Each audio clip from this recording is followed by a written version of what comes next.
ಬಗ್ಗಿ ಬಗ್ಗಿ ಬಾಳು ಇಲ್ಲಿ ಎಲ್ಲ ನಿನ್ನೋರು, ಪ್ರೀತಿಸೋರಲ್ಲಿ ದೇವ್ರನ್ ಹುಡುಕು ಅಂದ್ರು ಅಣ್ಣೋರು.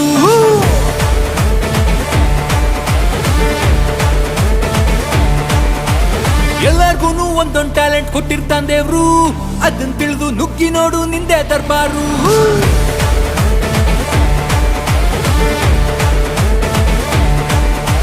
ಸಾಧನೆ ಮಾಡೋ ಮನುಷ್ಯ ಹುಡ್ಕೋ ನೀನು ಭವಿಷ್ಯ, ಬಿಟ್ಟು ಬಿಡು ಆಲಸ್ಯ, ಇಟ್ಕೋ ಒಳ್ಳೆ ಅಭ್ಯಾಸ, ಉಪದೇಶ ಮಾಡ್ತಾ ಕೇಳು ಉಪಾಧ್ಯಕ್ಷ. ಈ ಕೈ ಕರ್ನಾಟಕದ ಆಸ್ತಿ, ಮುಷ್ಟಿ ಮಾಡಿ ಹೊಡೆದ್ರೆ ಮತ್ತೆ ಎದ್ದು ಬಂದಿದ್ದು ಚರಿತ್ರೆ ಇಲ್ಲ. ಕೇಳೋ ಶಿಷ್ಯ ವಿದ್ವೇಷ 12 ವರ್ಷ ಅಂತ ಒಬ್ರು ಹೇಳೋರಪ್ಪ ಮಹಾಪುರುಷ.